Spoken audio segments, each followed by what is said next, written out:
beverage. A hop if you wanna just bounce to my leverage. The evidence, as they say, is in the pudding. So show me the money like my name was Cuba Gooding.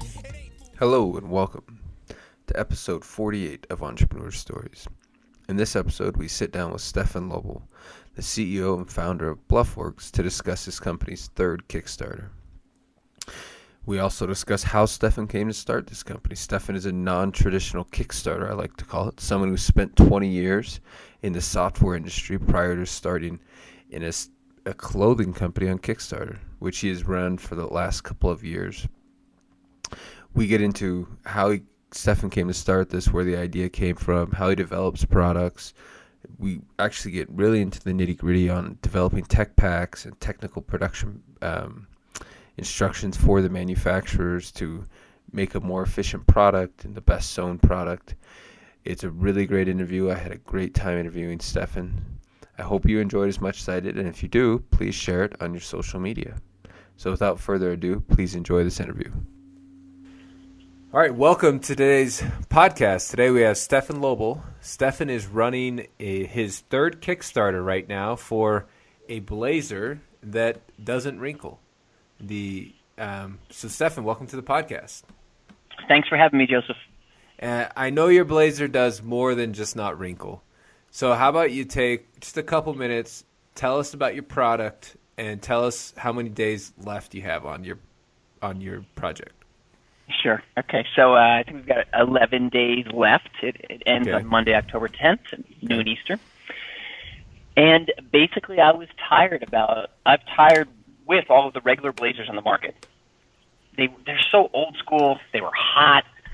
They wrinkled all the time, no matter what I did with them, right? You spend $12 to dry clean them. You walk out of the dry cleaner. You wear it once on the way to like a wedding or something, and like, bam, you're wrinkled already. They didn't fit that great. They were expensive, and they were delicate. And when I would travel, there you are on an airplane, and you're trying to like put your blazer in the overhead bin, and you don't want anybody to squish it, or you bring a whole different bag to carry your blazer. It was just ridiculous. So I said I didn't think it was too much to ask to have a machine-washable, wrinkle-free blazer that was cool and light, breathable to wear, had stretch built into it, so I could move around or jump on a bike, or wrestle with my kids, or do whatever I'm doing. Yeah. And then, at the end of the day, throw it in the wash. And we're trying to achieve all of this and making it still feel like wool, not feel like such a technical garment. That was the whole big challenge to get that out in a second, but that's what we did. So we're pretty excited about it. Yeah. So did you develop this material on your own for the jacket? Because most material is not wrinkle free and doesn't have the stretch and everything that you kind of have in it. So how did you find the material for the jacket?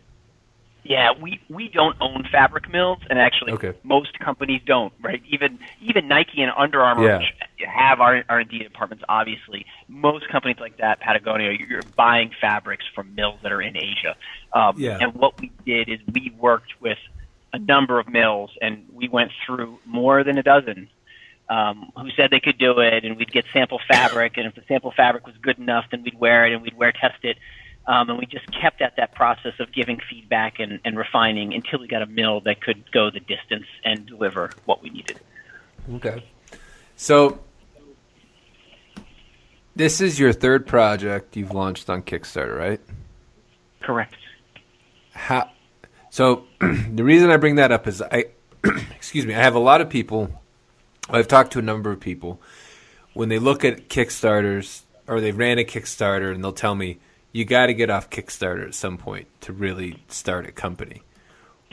Why have you come back 3 times? From everything I can see, lots of success. Why do you keep coming back? Mm-hmm. That's really interesting. I think my assumption when people are saying you got to get off Kickstarter to have a company is that you have to be able to generate sales in between the period of those Kickstarters. Mm-hmm. It's all about acquiring customers, right? Yeah, so you can grow. Definitely. For us, we feel like Kickstarter is a great platform to bring the most new and innovative and exciting products. So when we have something really special to share, that's the time we want to bring it to the platform. We know that the trade-off is the Kickstarter fee. You're giving 5% to Kickstarter, right? Yeah. the 3% credit card fee on Kickstarter is a wash. You're going to pay that on our own site. Yeah. And then the discount is the other trade-off because we're pre-ordering it and opening pre-orders on Kickstarter at a discount. But the interaction with the backers is so fantastic. The opportunity to acquire new customers, it's a great way to get additional media exposure and just build excitement and buzz. And we're enjoying the experience. So we think that we will continue to return the Kickstarter only for our most exciting products. Yeah. So you started Bluffworks back in 2012, right? Correct. Okay. And that was kind of but before that, this wasn't your first rodeo as far as being in business. And I think this might have been your first company you started, but you've been involved in a ton of businesses and kind of all over the world, right? I have, but it was always as an employee. Yes. So I had maybe an almost 20-year career in software. Everything from being a full-time employee. I worked at Nike in logistics for 5 years when I was a young guy, and then I left there to go see the world. And I just did a bunch of software contracting, healthcare, and I outsourced myself to Vietnam once, where my starting salary overseas was $4 an hour. And, really? I lived in Hanoi. Yeah, it was great. My wife and I mean, they had to do something about that. It was not something a foreigner was going to live on for $4 an hour. Not because of being soft, but because of structural reasons. But there's kind of a two-economy system in some ways where certain things are much more expensive for you. Like when you rent an apartment, they have to register with the police, which includes some amount of paying bribes. So your apartment is not going to be, it's going to be more expensive. Anyway, they fixed my salary eventually, and we had a great time. So that's what I did, but I'd never done anything, on my own, and I got miserable enough in my last software job, and I didn't feel like I could find another software job because it was at the height of the financial crash in New York City. Yeah. And I had a newborn son, and no matter how great I thought I was, I knew that there were, other fantastic people lining the streets shoulder to shoulder looking for jobs, and I was like, this is crazy. I'm not going to, it's a numbers game. So I didn't even look, and I decided rather than switching jobs that I would stick it out and try and start my own thing. So that's what I did. So, I mean, most people would think someone who's been in software jobs for 20 some odd years would create a software company. I mean, that's what I would assume. How did you end up making an apparel company or a soft goods company, depending on how you want to look at it? Yeah, I'm one of those people that just kind of sees the problems with products and they frustrate me enough.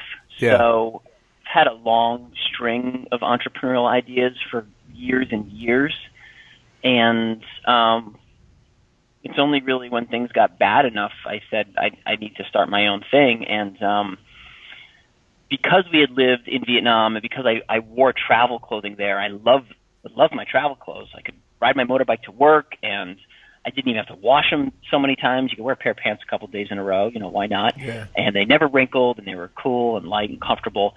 But they weren't suitable for formal life in New York. And I just yearned. I yearned to wear my travel clothes, and there I was going to work every day. So that idea was just gnawing at me. And I researched a little bit, and I decided that an apparel company was the kind of company I wanted to have versus some of the other ideas I was kicking around. And I took some classes at FIT, which is New York's Fashion Institute of Technology, and I decided to move forward. So that's what we did. Very cool. So are you the industrial designer for everything you guys put out, or do you go and get a designer to help you put it all together? That would be a very elaborate or embellished description. I have two designers. I have a fashion designer and I have a technical designer. So in the beginning, I only had a technical designer, so I would do things like choose the colors and how wide should the belt loops be and what do the pockets look like. So since then, we have a fashion designer. He did the silhouettes for our blazer and chose our colors. And then you have a technical designer, which deals with what kind of stitch should go on what part of the garment to make sure it works correctly. So and I'm constantly amazed at how much harder making apparel is than it really should be. I think I should release on a blog post of ours the checklist that she'd sent me after reviewing a sample. There were like 50 issues, and it was a reasonably wearable jacket. It was like our third sample, but like really, really fine grained stuff. That's what it takes to make apparel well. So, you need to hire experts. I was never going to achieve that level of competency. So that's what you should do. You should have a team. So the fashion designer, I've met fashion designers before. Where did you find a technical designer? The road started for me at the Fashion Institute of Technology. Okay. And I sat in a class there, and somebody came to speak, and he talked about launching his own business and how it failed and all the problems. And he said, anybody want to talk to me, you come talk to me. And I took him up on that offer. And, if you're in New York, there's a lot of contractors, a lot of contract technical designers and otherwise who used to have day jobs. And he connected me with one, and I had one for a while, and then that led me to another. And once you get in the ecosystem, you bump into resources. So that's what it was. But there are a lot of people who contact me. They're like, how should I take the first step? And, you need to be responsible for that first step.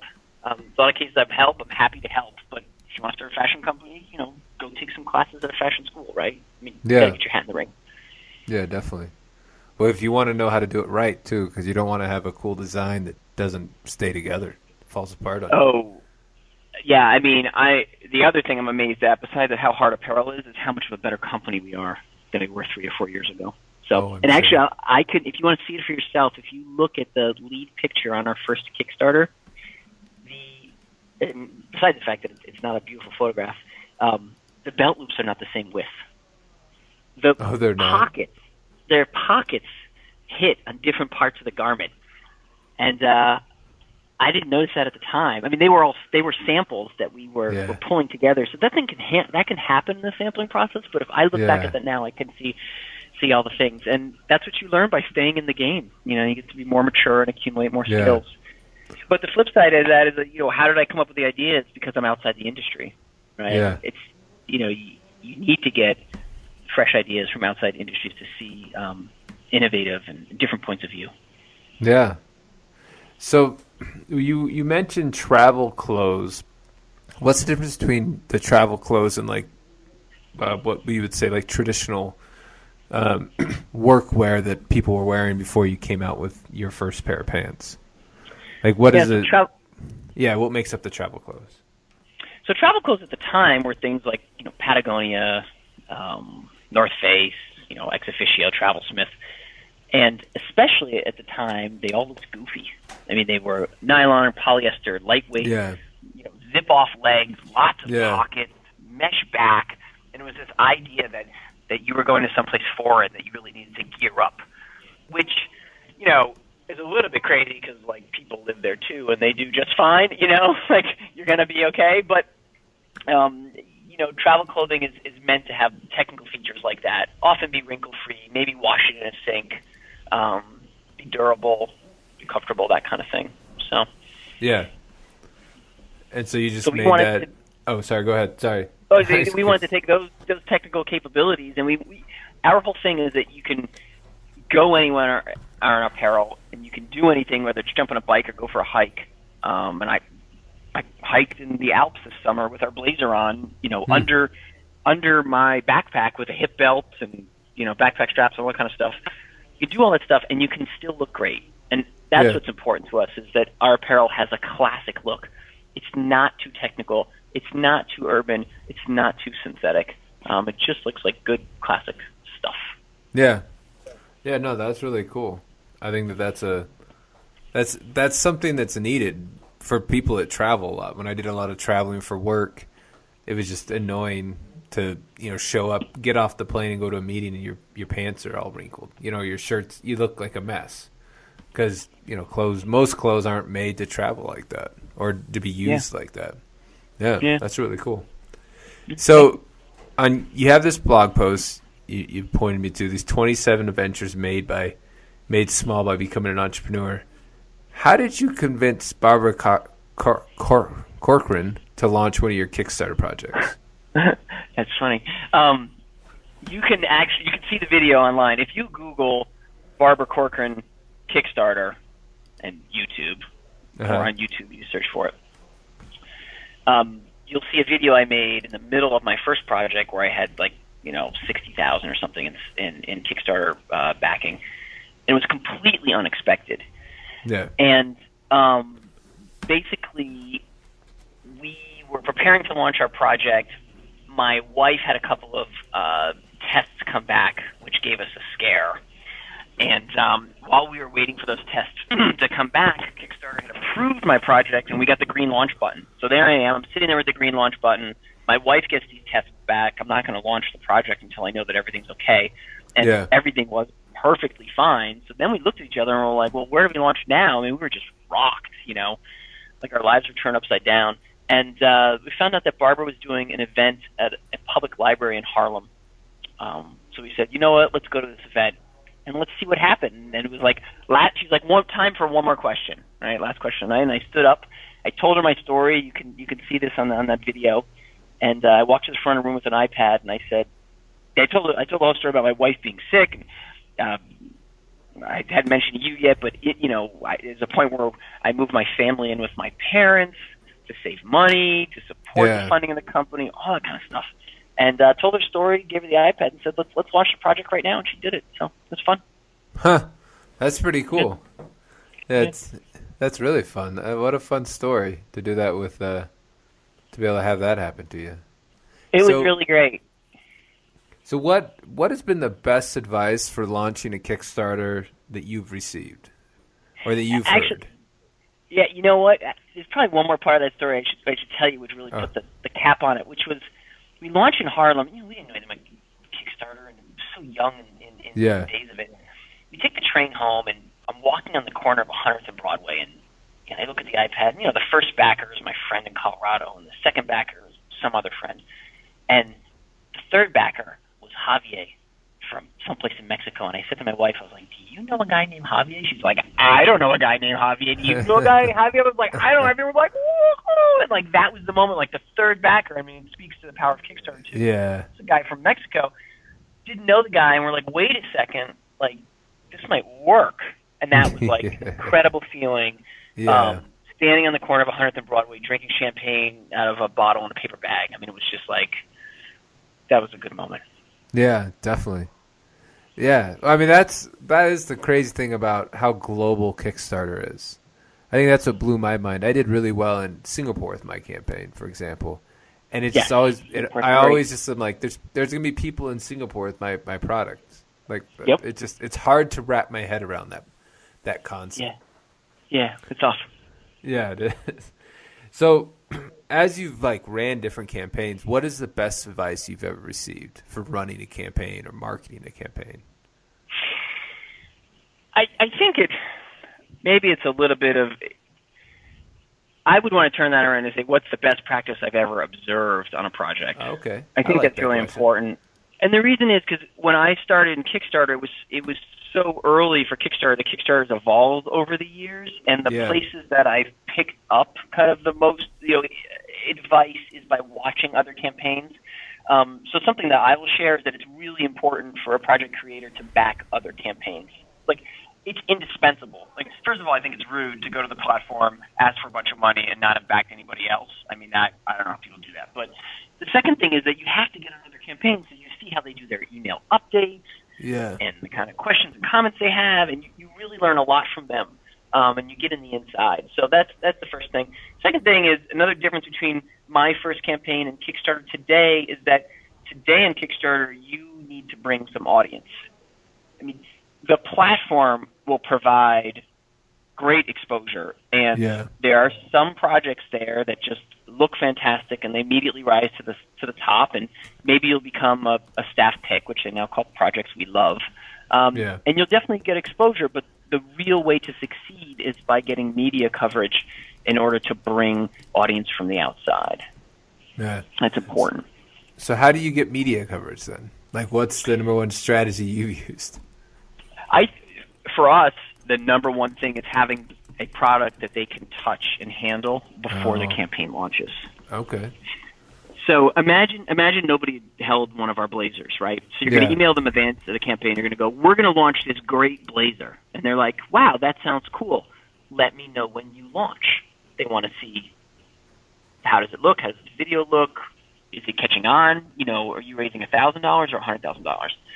Option number two is that now you're launched, you're like, look, we launched. We raised $100,000, right? It's Yeah. really exciting. You know, and I think our campaign today is like at 220 or something with 11 days left. But you know, you get to this point, you're like, I can reach out to people now, and they'd be like, oh, that's great. So what can they do? They can do a mention of you. They can sort of cover you.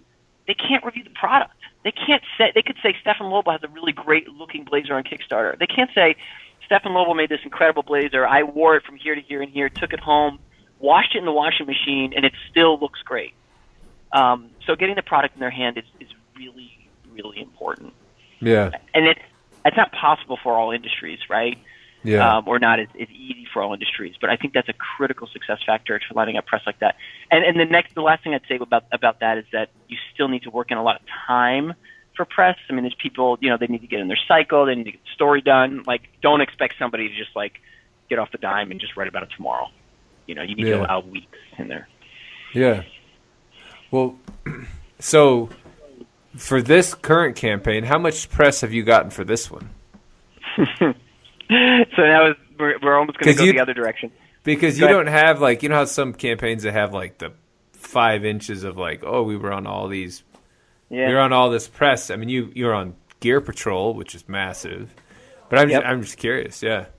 Yeah. No, that's really interesting. So we probably have, like, 5 or 6 reviews out. Okay. We got a lot of quotes from people like Gear Patrol did, like, a review on it in Facebook Live, right? Okay. But even so, our traction with the press is not as good as other campaigns. And when we were reaching the press, our conversions, and I can tell you that our conversions are the highest when we're within the Kickstarter community. It's like other emails that are like, crowdfunding kind of emails. Yeah. So we know it's the best practice. If you look at things like Poto, which is a camera, like these little cameras you can stick on the wall. If you look at the Fidget Cube is doing $30,000 to $40,000 a day, and then in one day they had $750,000 in sales. You can see everybody's traction on the TickTrack about how their campaign funding is going. We remain a company, and I'm surprised at this time around. We had over 20 outlets in advance of the campaign that had agreed to review the blazer, and we'd set samples too. And probably about 7 of them have released the reviews so far, and they've been incredible reviews. One guy, Andy's travel blog, he did CrossFit in the blazer. Oh wow, that's fun. Really, just awesome. The reviews are fantastic, but we still remain a company that does really well from within the Kickstarter platform. So that's really cool. Best practice that still eludes us a little bit. Yeah. So So how do you do well inside the Kickstarter platform? Like, what's your marketing strategy? Because when I ran my campaign, I didn't get any PR, and I had we did paid for click. I did some stuff on Instagram, and that was kind of how my campaign was carried through. Like, what do you guys do to get the best results from inside the community?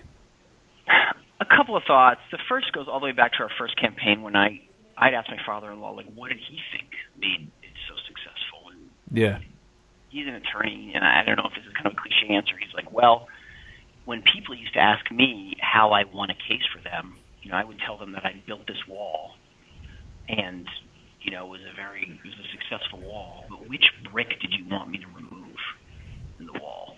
And that's his way of saying you did a good job in a comprehensive fashion. The video looks good. The page looks good. The rewards are easy to explain. You're commenting correctly to your backers. Backers ask a question, and you're responding to those backers. You look alive. The updates are good. You just look like the whole thing exudes a feeling of trust. Yeah. And I think that's really important in Kickstarter that people, a lot of campaigns come across people's desks, and there's this, like, that moment when you're like, do I want to hit the backing button to, I may never see this money again. Is the product going to be good? They've never made this before. Can they do it with good quality? Should I wait to buy it after Kickstarter? And I think the things that get them over that hurdle is a sense of quality. The second thing, we know that video presentation is really important. I think the thing that needs to come through in the video is just undeniable passion for whatever it is you're producing. People told us in the beginning, like when we first did Wrinkle Pants, they were like, I asked them, why did you back us? And they said, just like nobody else was as passionate about wrinkle-free pants as you are. Yeah. And I hope that's the same with blazers. You know, if you see the end of our video, I jumped in the Potomac River. And yeah, I saw that. There's a picture there. You know, I hung the blazer in my hotel room, and I wore it the next day, and it looked great. And I don't see anybody else doing that, saying you should do that in your blazer. And you know, I'm serious about that, and I hope that comes through. And I think that's really important. So whatever it is you're producing, people have to be like, this is that guy. That guy cares about this more than anybody. Yeah. So those are my 2 things about success within Kickstarter. No, that's cool. That's cool. The passion always comes through, and I think it does come through in your video. That's I think a thing that has really changed, maybe from your first one to now, is how important the video is. To have that video kind of explain the passion and explain why someone should buy it, and you do a really good job about that, doing that.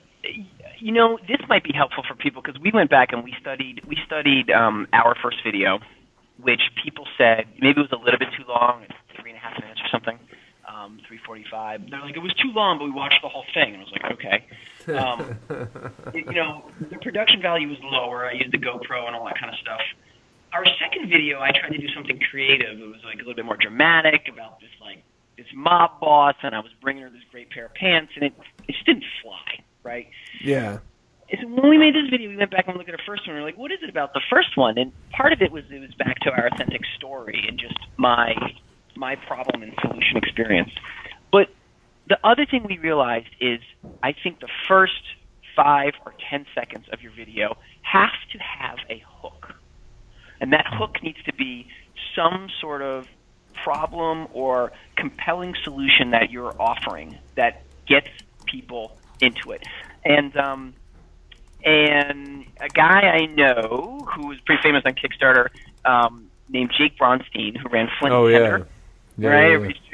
Depends. If you're new to Kickstarter, you might have missed all this. And you know, so if you watch his videos, he has hooks in the beginning like you can't believe. Well, by the end, you feel like you're Rocky.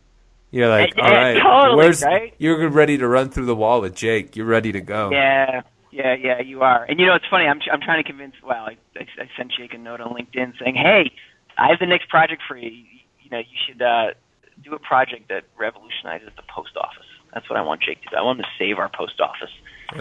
You know, saving American manufacturing. I think he has to go save the post office next. But yeah, definitely.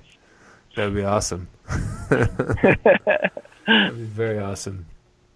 So you've done all these software things. You know how this apparel company. You're running successful Kickstarters. This one looks like you'll probably, maybe you'll break $300,000-$400,000. Mm-hmm. As you're looking at it, like, what's the objective? Like, is there an end goal, or is it you're having fun, you're supporting your family, and you're just going to keep going that way?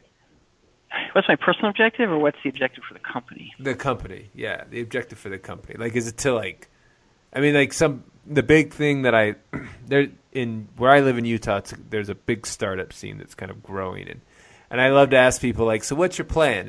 And the number one plan I hear is like, oh, we're gonna sell. I want to sell in like 3 to 5 years for a couple $1 million. And I'm always like, not everyone can have that plan. So what happens if that doesn't happen? So I'm just curious, like, what is like your objective? Like, where do you see it going, or where are you trying to take it? I think one of the things that people don't realize when we're watching a successful project on Kickstarter is how difficult it is to make a stable company. Outside the platform, behind the scenes. So for me, the near-term objective is to get the company to be stable, to have our cost of customer acquisition to just be really buttoned up, and to just turn the crank next year. I'm putting out fantastic pants and blazers. And what this means is being disciplined with the number of products we put out. And this might be a bummer for the consumer, but there are products in the hopper that we could pull the trigger on and that we're really excited about. But when you are trying to ensure your survival, you have to be vigilant. And we're going to put a lot of focus on marketing next year. Yeah. Well, that's and awesome. We admittedly made sort of a misstep. There was phase 1 was me on Kickstarter, very personal, and then phase 3, as you're seeing in the blazer, is that we're back in that, and phase 2 in between is that to update our presentation and our image, we involved the New York kind of fashion branding firm, and they made us too fashiony, and they took me out of the equation, and that was a misstep. And we gave them reins. If you don't give a vendor a long enough rein, then you're gonna water down what they do, and then you'll definitely fail, right? So we had to give them their shot, and we didn't like what they came up with, so we have a little bit of rebuilding to do from that. And next year, we just want to create a really great presentation of our product and have really great connections with our customers. And we want to watch this blazer just go around the world, and I think it's going to be incredible. That's awesome. So, when you say focus on marketing, like, how are you going to focus on marketing? Like, is it, I don't know, like paid marketing or organic marketing? I guess, like, how do you focus on marketing? Or foresee focus on marketing? I mean, paid is a component. I'm not very excited about just buying our way through customers.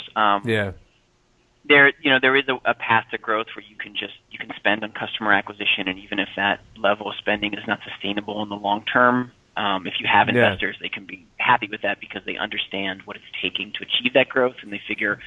People say, you learn how to make the pie first, and then you learn to make the pie cheaper later. Yeah. So people, that's acceptable from an investment community. I think organic is really important. It shows the strength of the product, and our pants are very strong organically right now. Not so much that our website ranks when you type in best travel pants, for example, but that our reviews and our referrals are very strong. So I want to create the same environment for travel blazers for us. And I want to work on our storytelling. I don't think we've been communicating to our full potential and our full bandwidth with our customers, whether it's through email. Our social is weak, admittedly, if you look at our social. And, it's travel. It's adventure. There's so much we could do. So, I want to improve in that area. And I think that's a really interesting thing if I think about other businesses and other entrepreneurs. It's important to be honest about what you're good at and what you're not good at. And, you can tell that some of the aspects of the company were not my strong suits, like, for example, social. So we're kind of lagging behind there, and it's a great opportunity for us. Yeah. So, you talked about not being a huge fan of pay-per-click marketing. That's kind of the big thing with Kickstarters is that, there's certain firms out there who do paid marketing, certain agencies, and they've helped people make a lot of money. Do you use paid marketing for your campaign, or do you just try to keep more into the organic and more for the Kickstarter community? We are running some paid marketing for our campaign right now. It's not a very big budget, and we're going to have another meeting on Stefan and I again tomorrow. I have my current digital team running it, not using a crowdfunding specific firm. And it's not being overly productive for us. I think people should use paid marketing. I think they should experiment with it, and they should find out what the cost of acquisition can be to support the Kickstarter campaign. I think you have to be careful with adding the cost of acquisition on top of the discount and the 5% fee that you're already giving away in Kickstarter. Oh, yeah. And make sure that you're setting up something that's sustainable. I mean, you can get really excited that I'm going to go for $100,000 to $300,000, and then pretty soon you have a campaign that's got you in the red. Maybe that's okay because you find a new source of funding later. Our first campaign certainly wasn't profitable. We just offered the pants at too low of a price because we're very exciting and altruistic and the campaign and the community and all that good stuff. So paid marketing is important. I just don't want it to be the complete foundation of our company when we have so many other assets. Mainly for us, it's referrals. I mean, our reviews have been so strong. When people get the blazer, it's just really incredible. And then a second thing for channel development would be getting the blazer either in some sort of a retail environment or some other way for people to touch it. And if you touch this blazer, you're like, wow, what's the material, right? And really, it's machine washable and dryable, really. And those two things happen, and you buy the blazer. I mean, it's just that's great. So expand those channels. Don't just rely on paid. That's cool. That's very cool. That's great advice because I think sometimes people get too caught up in the paid marketing because there are definite ways to grow things organically. And I think you connect better organically than you do through paid marketing with a customer. It seems to be more of a life. Yeah. Yeah, I think you do too. I think the one thing about paid, which you can't deny, is that it's a very good benchmark for whether or not your product has legs. And is viable for accumulating customers. And that really is super important. Actually, I'll tell you a story. Before we launched our campaign, I was trying to decide between two header images, main campaign images. And you can see the shot that we chose is me coming up an escalator. The second shot was a blazer against like a white brick wall, and it was cropped at my chin. So it was a very product-focused shot. Yeah. Less lifestyle, more product. And it was a very like bright shot, and I thought it would stand out on Kickstarter search results and all that kind of stuff. I really thought we were going to go with that white image, and we tested it by running ads on Facebook to see what the response was. And the response, the ads went to a landing page, and the landing page said, "Coming soon. You give us our email and sign up." And the results told us that I was going to pick the wrong image, so I switched and I went with the campaign image that the data told us we should use. That's really cool. That's very cool. That's great advice, or a great way to learn about best decisions, because that's something you just wouldn't think about.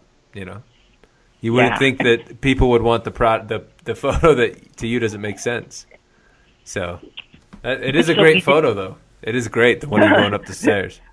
Thank you. Yeah, I mean, it's so easy to get too close to your product. Oh, yeah. And then you can't see it for what it is. So outside validation is important. Yeah, very much so. Well, cool. Well, thank you so much for your time, Stefan. I really enjoyed talking to you. Please let our listeners know where they can, the name of your product one more time, where they can reach out to you on social media to ask you questions or to learn more about your products. Yeah, so, I mean, the product is the blazer by Bluffworks. Our website is bluffworks.com, and you can always find me on Twitter under Stefan Loble as the founder, or you can send a company note, just a team at bluffworks.com, and we're always happy to help you out. Awesome. Well, thank you so much for your time. Best of luck on the rest of your campaign. We're going to try our best to help you out as much as we can, and hopefully you can break 300,000 or even more. Thanks, Joseph. Thanks for having me. It was a pleasure. Right. Thank you. Take care.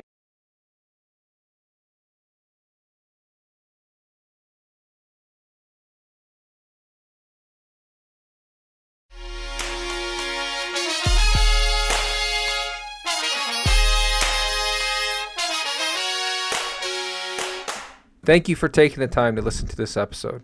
We had a wonderful time getting to know Stefan and learning more about his company. So go check out his Kickstarter. If you don't want to buy his jacket, please share it for him on social media. Help him out. Help get the word out. Help them break 300,000 in their campaign. If you enjoyed this episode or any of our other episodes, please leave us a review on iTunes. We're still looking for our first one. I hope we seem to be getting people listening, so I think people are enjoying it. But give us a review. Let us know how we're doing. Let us know how we can improve most of all, because we're really just trying to get better and grow our podcast.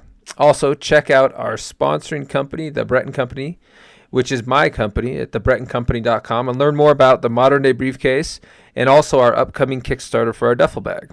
So with those things, thank you for your time and have a wonderful day.